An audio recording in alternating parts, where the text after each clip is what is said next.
Kamo sa svom tom ambalažom? Nikako je baciti u spremnik za miješani otpad. Time se gube vrijedne sirovine i zauzima prostor.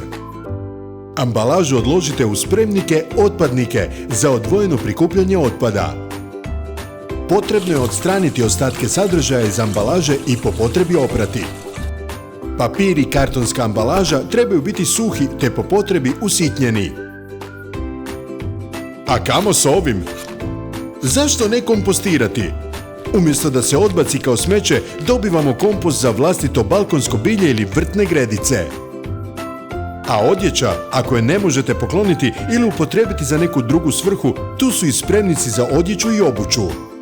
Smanjite troškove jer naplaćuje se isključivo odvoz miješanog komunalnog otpada i zato razmisli, reduciraj, recikliraj.